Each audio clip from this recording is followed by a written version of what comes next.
Denmark and Germany bring Daesh-linked family members back from Syria. Does their repatriation fulfill a legal and humanitarian obligation, or does it put their country's security at risk? I'm Andrea Sankey, and today's newsmakers are the women and children of Daesh.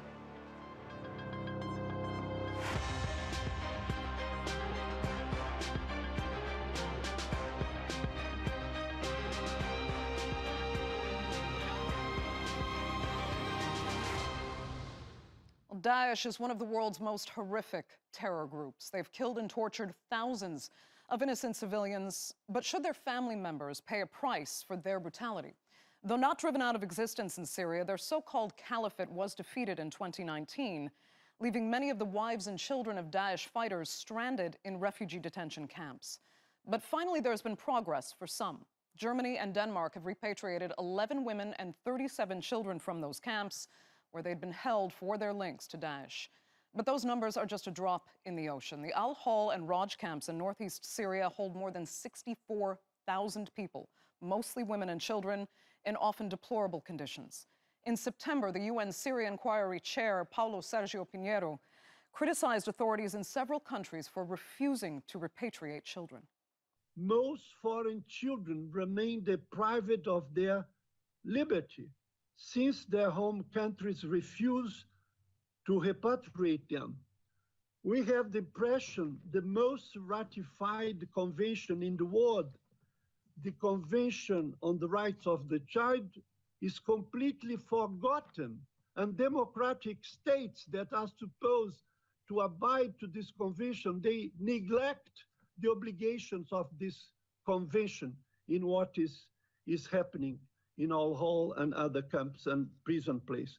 Most are under 12 years old. No one accused them of crimes, yet for over 3 years, they have been held in horrifying conditions. But while the children of Daesh fighters have been forced into a life they didn't ask for, the same may not be true for their wives. Many young women joined the terror group voluntarily. But once Daesh was defeated, they wanted to return home. So should they be allowed to? Well, most European nations decide whom they'll bring back on a case-by-case basis. And one case that caught the world's attention is Shamima Begum's. The British national left the UK at 15 to join Daesh in Syria. She married a fighter and spent 3 years as a Daesh bride. In 2019, she was found heavily pregnant in a refugee camp where she asked the British government to allow her and her soon-to-be newborn baby to return to the UK. Instead, British authorities controversially revoked her citizenship, claiming she posed a security threat. Begum remains in the camp today, where she continues to plead her case. Here she is on British television, asking for forgiveness. I am asking the British people to forgive me because I made a mistake at a very young age. You know, most young people don't know what they want to do with their lives, and they are very confused, and they can easily fall into things like this. And I know it's very hard for the British people to try and forgive me because, you know, they've lived in fear of ISIS. They've lost loved ones because of ISIS, but I also have lived in fear of ISIS, and I also have lost loved ones because of ISIS, so I can sympathize with them in that way. Now, there are many other women detained in Syria who say they were tricked or coerced by their husbands into traveling there. They are desperate to return home, and many have families fighting for them. Australian-born Mariam Dabboussy is one of those women. She and her 3 children have been detained in the Al-Raj camp in northeast Syria since 2019. And here to discuss efforts to have them return to Australia is Mariam's own father, Kamalle. He's also author of the book, A Father's Plea. Thank you so much for being with us. You have been fighting for 2 years now to have your daughter and your very young grandchildren returned. We're now seeing Germany and Denmark bringing dozens of women and children back. So on what grounds have Australian authorities told you they can't do the same? Good evening or good afternoon, and thank you very much for allowing me to speak.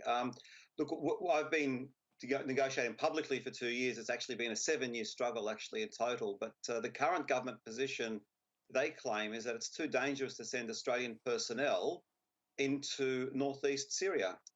They say that they won't put Australian lives at risk, even though there are Australians that have travelled there, such as myself, such as journalists, such as aid workers. But they continue to claim this what I would say artificial barrier it being too dangerous to go into northeast Syria. That must be extremely frustrating for you. Does it just give you the impression that they just don't want to deal with this? They don't want to bring your daughter home?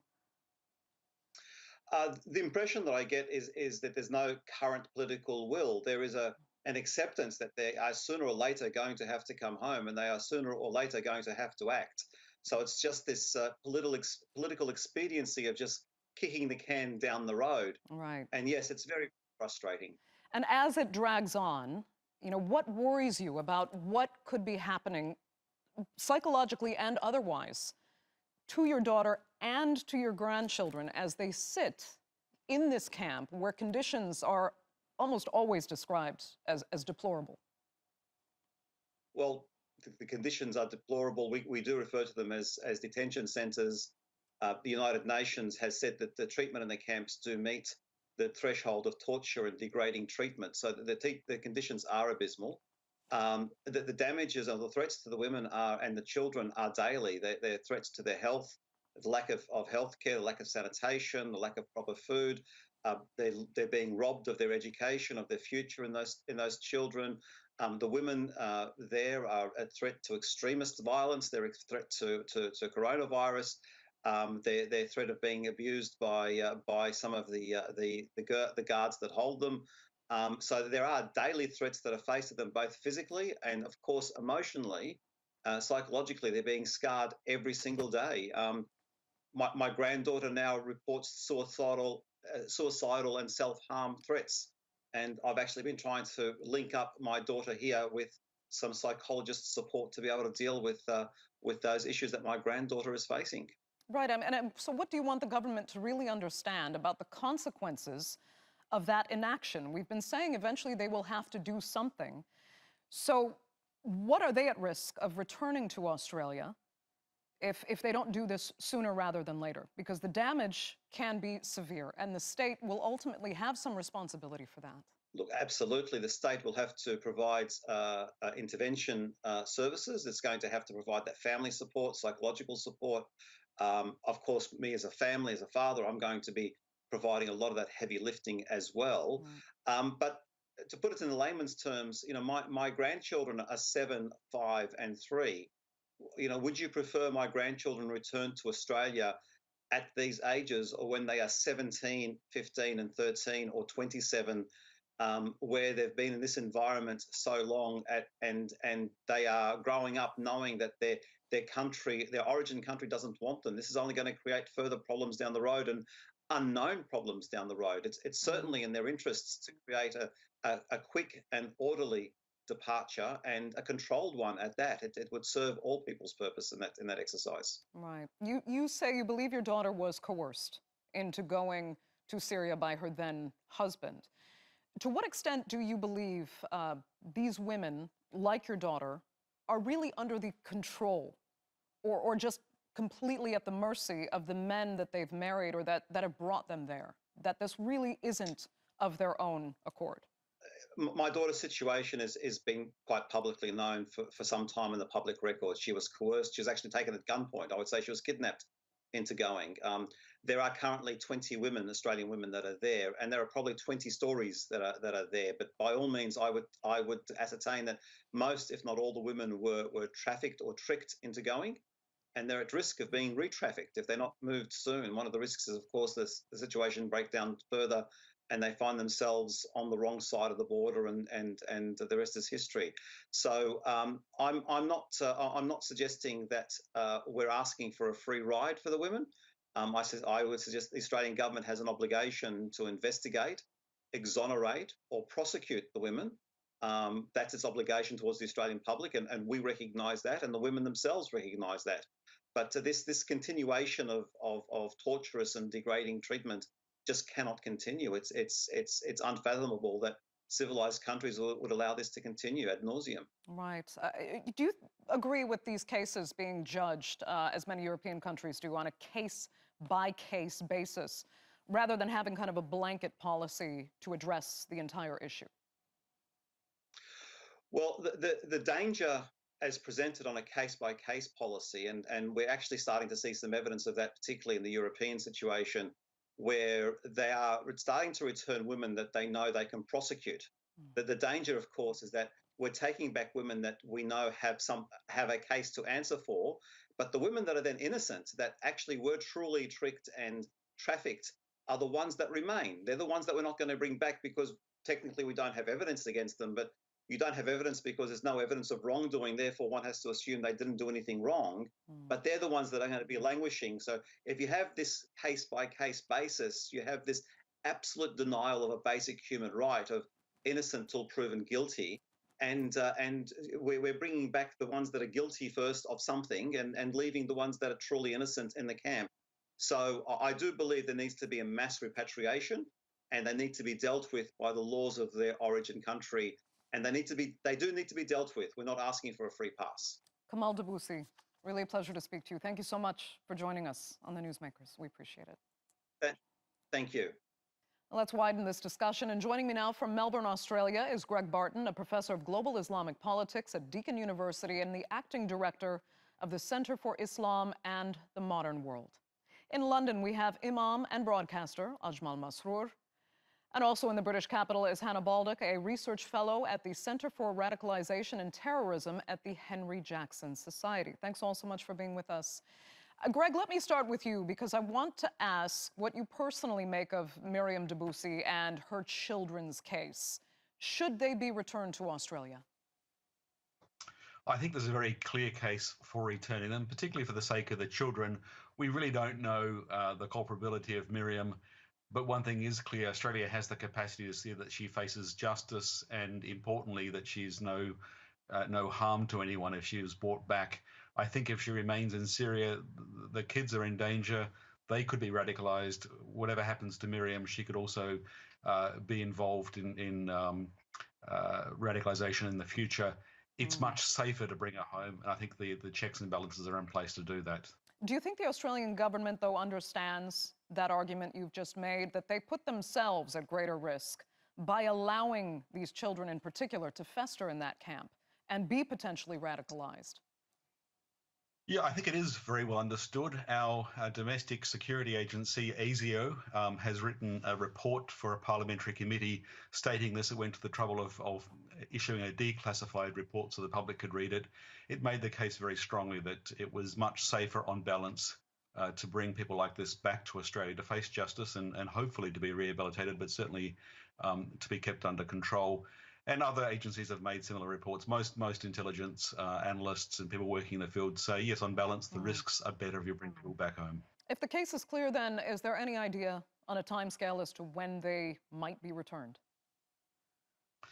Look, it would appear that most of the obstacles that were previously cited have gone. There's enough stability and security at the moment in northern Syria under the SDF to get in and bring people out safely. The fact that we're seeing Germany and Denmark doing that now, we've seen Belgium in the past. I think there's a fair chance it'll happen. There's a degree of politics in this, as there is in all the countries involved. But I don't think there's any practical obstacles at the moment. Okay, let me turn to Ajmal.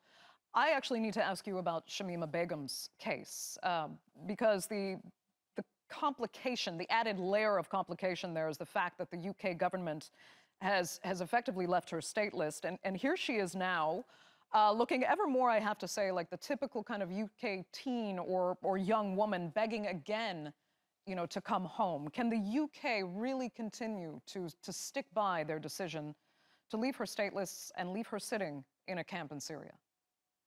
No, that's a simple answer, because we won't do that for anybody else. Why to Shamima Begum?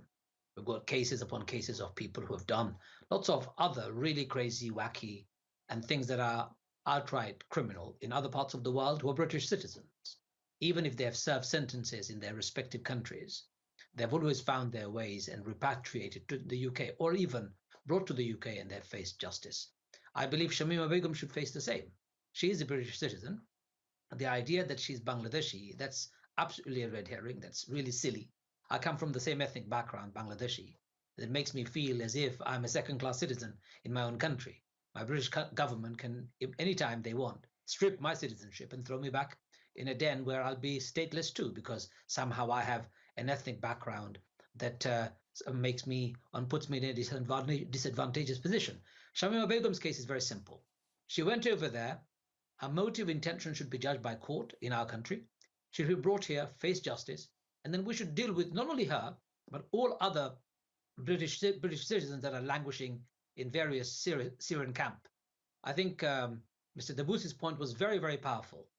The local people should not have to pay a price or should not have to burden the burden of our criminals or alleged criminals by us just dumping our unwanted goods in other countries. If every country did that, in the world would be chaos. We might as well not sign up to and scrap all the international treaties and our obligations to the laws and orders that we have established in the world. So I think she should be brought back immediately.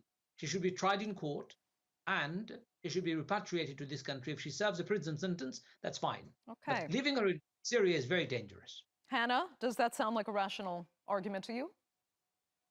Well, I think to use the terms crazy and wacky are very light-hearted terms to describe the activities of Islamic State, which Shamima Begum and the other And I did not use migrants the word wacky against for Islamic State. I said other people have done wacky things in other parts of the world. I didn't say that about Islamic State. You were comparing the plight of Mr. Daboussy's daughter, Shamima Begum, the women who have joined IS, with people who've done wacky things. I mean, IS were beheading aid workers and journalists. They were throwing homosexuals off the top of buildings. They were enslaving Yazidi women in sexual slavery. And as I understand, Shamima Begum, there was evidence that she, far from being just a passive wife and mother to a jihadist fighter, she had been found to have stitched suicide bombers into their suicide vests. And it was on that basis that Sajid Javid moved to strip her of her citizenship. That decision has so far been upheld in a higher court.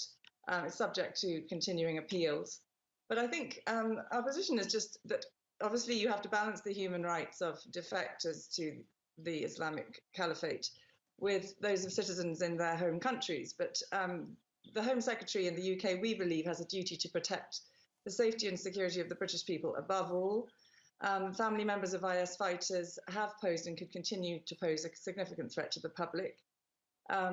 Just in 2017, Safa Boullah, who was a British 18-year-old woman who had married an IS fighter online, was found to have plotted to blow up the British Museum and cause maximum carnage among the public. She was convicted along with her mother and sister. She hadn't been trafficked to Syria. She hadn't been coerced or trafficked, but she had been radicalized by this ideology.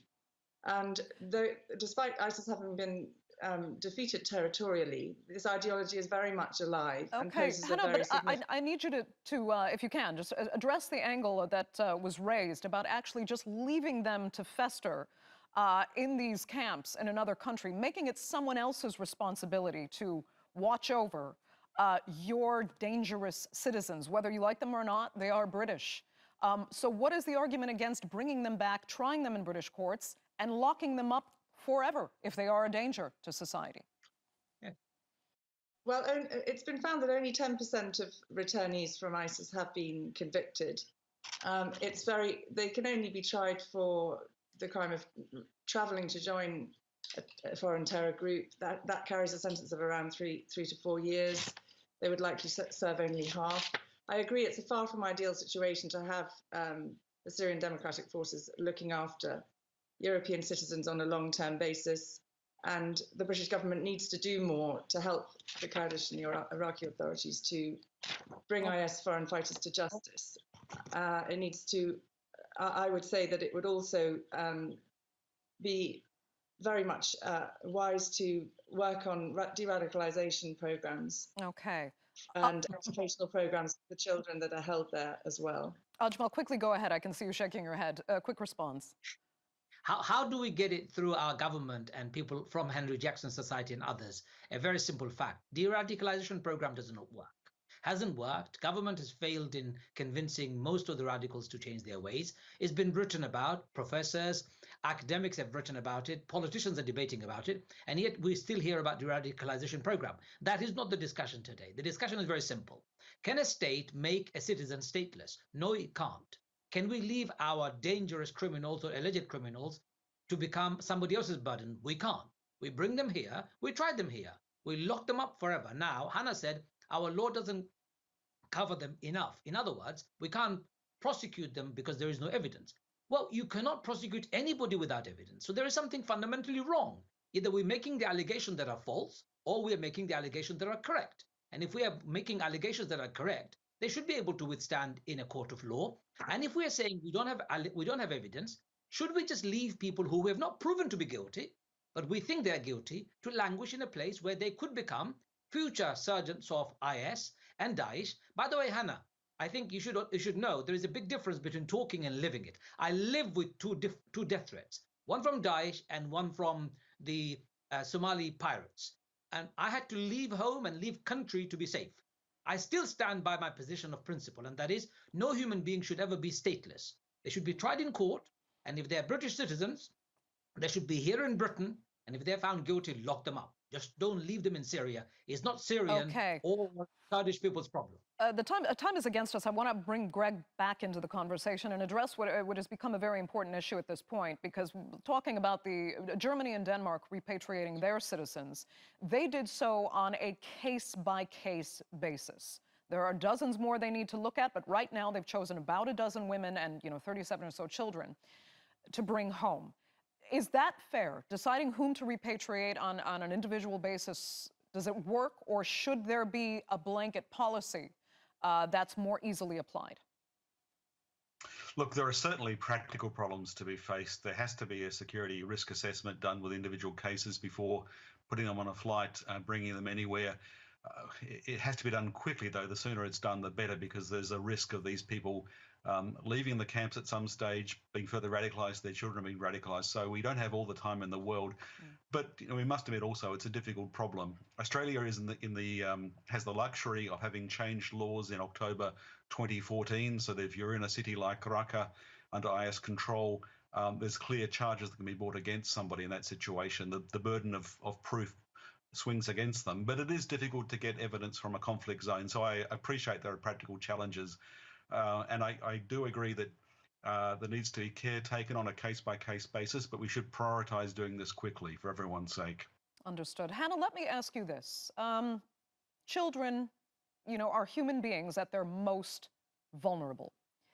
If they are left to fester and be radicalized in these camps, they become a danger to all of us, as was argued by the father of Mariam Dabboussy.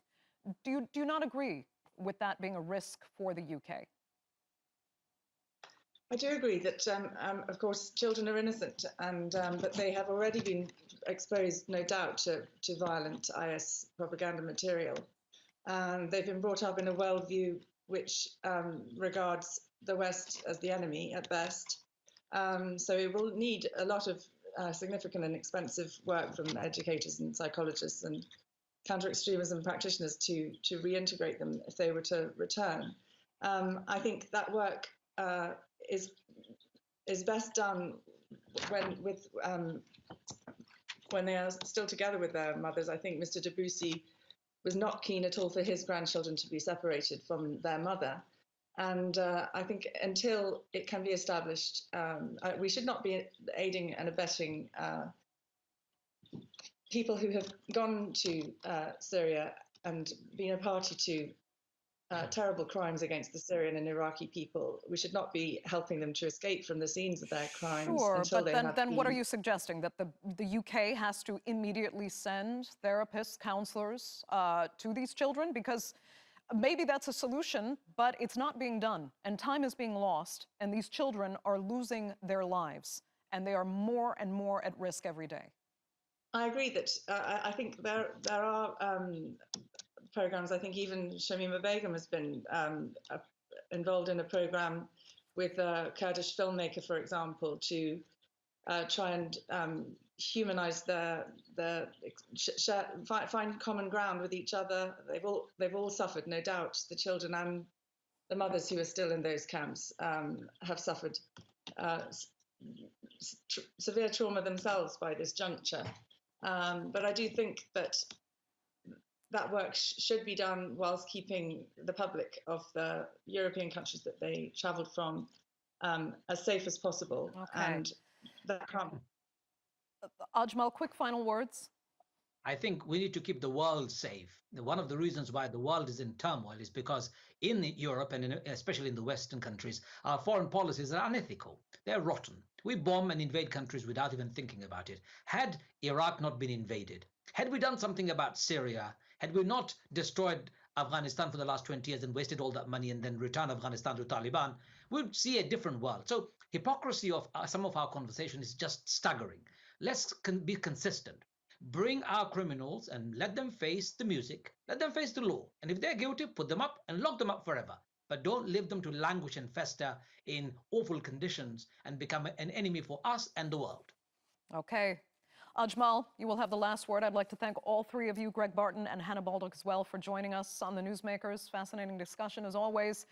And to our viewers as well, remember you can follow us on Twitter @the_Newsmakers and be sure to subscribe to our YouTube channel. I'm Andrea Sankey. We'll see you next time.